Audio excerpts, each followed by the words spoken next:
Welcome to the video, guys. I'm Mr. Rattan and this is part 2 on how to make a card model building.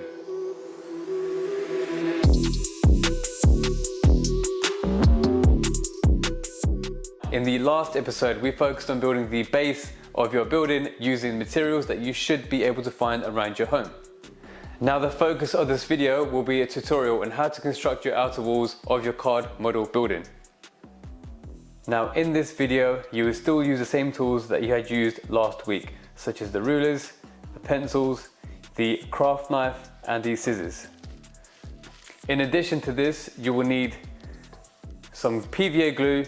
If not, then masking tape should be fine. Now, just like in the previous video, you might want to have your floor plan handy, but it's not a necessity for this task.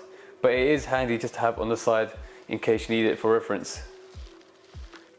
But one thing that you definitely need for this session will be the base that you'd made last week. Now in terms of material, you'll need to use the card that you used last week again, which is a corrugated card, which is a thicker kind of card that you can normally find in delivery boxes, shoe boxes. Now if you still can't find any corrugated card at home, which is like this, then you can probably ask your local supermarket for any delivery boxes that they tend to throw away. Just make sure that you ask them politely enough so they give it to you for free. Now I also mentioned in the previous video that you need some thinner card, which you can find from cereal boxes or any other bits of food packaging, and this will be used for the internal walls of your model. Now step 1 will be to create the external walls first. To do that, you'll need your thick corrugated card. Now all you want to do is cut the corrugated card into 3.5 centimeter wide strips.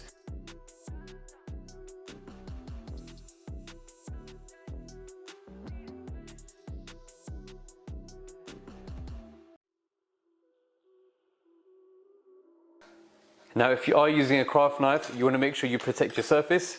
So I'd get some thick card, double layer it to make sure you protect the surface underneath. When using a craft knife, remember, a centimeter is enough. Also, do not forget to lock your blade in place. If you are going to use a craft knife, please make sure you use a steel ruler, as this will give you a hard surface to cut against, giving you a nice, neat, straight line. Stay safe and please get permission from an adult before using any sharp or dangerous tools. When cutting the strips for the walls, you can use scissors for this task, but it just means it will be a little bit more challenging to get a nice, neat, straight cut. Now we need the thinner card for the internal walls. Before you measure out the width of the strips, you'll want to measure the thickness of the base first. The reason for this is because the external walls will be stuck onto the side of your base, whereas the internal walls will be stuck on top of your base, giving you that extra thickness to your model. The result of this would be that your internal walls will sit higher than your external walls, which we want to avoid. So for me, this will be 3 millimeters. Now that you have the thickness of the base measured, you want to minus that measurement from the original 3.5 centimeter wide strip. So in my case, because my base was 3 millimeters thick, I need to minus 3 millimeters away from 3.5, which gives me a total of 3.2 centimeters. Now with my ruler and pencil, I will mark out the 3.2 millimeter strips and cut these out.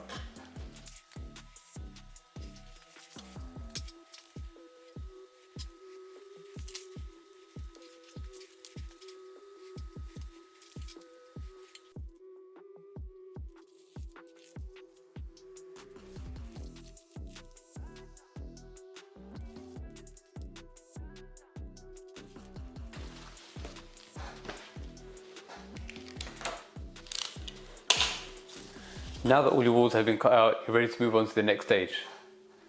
Now we'll need your external walls for this next stage, and we need to measure each wall, mark them onto the strips, and then cut them out. Now as a little tip, what you can do is mark each side with a letter or a number. In my case, I've done A, B, C, and D. You can also do 1, 2, 3, and 4, and it will still work exactly the same. And on 4 of your walls, you can label A, B, C, and D, so when you cut them out, you know where they need to go.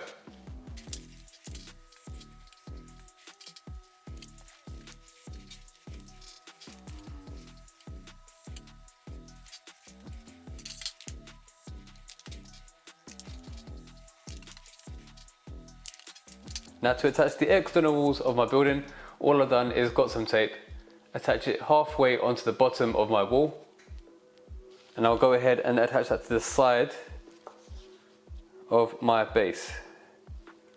Fold over the tape, apply some pressure, just make sure it's secure, and then go ahead and repeat that for each side of your building. And it will flap for now, but don't worry about that. Now for a bit more security, I'm going to apply some PVA glue to the edges of my walls, so it gives it more strength when you join it together.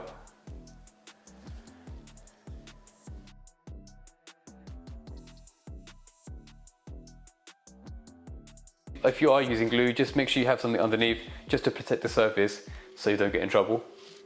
And now it's time to construct the corners of your building. Now to attach the corners together, all I've done is apply some tape to one side of the wall. And the same thing again, if you want to apply some PVA glue to the edge of the joining corner, you can do. And all you're going to do is join it up like that. Bring your tape over and then repeat the steps for the other 3 corners.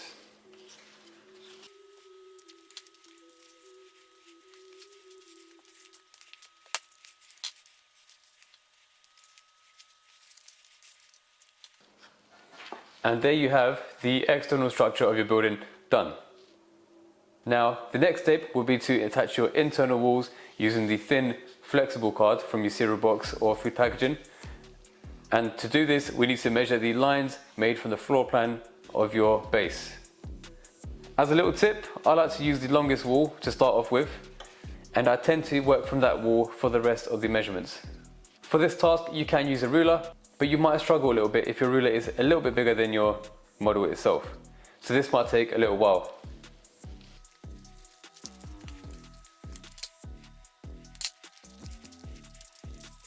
Now in case you've forgotten, we're going to use the grooves that are in between your rooms. If you feel like the wall isn't slotting in enough, what you can do is use a knife or scissors and gently run it across in between each room just to make a little bit of a space to allow your wall to fit in nice and snug.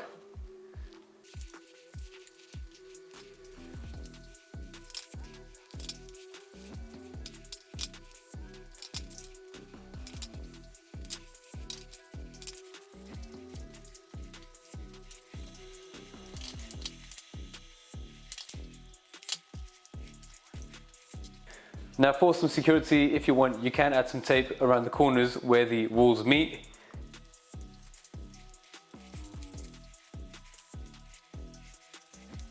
So there you have it. You have your internal walls and your external walls of your building done. Now if you just wanted to get an idea of what your building will look like in a 3D model, you can choose to leave it at this stage. But if you do decide to make it look a little bit more presentable, then please head over to our channel to check out part 3 of this video tutorial series.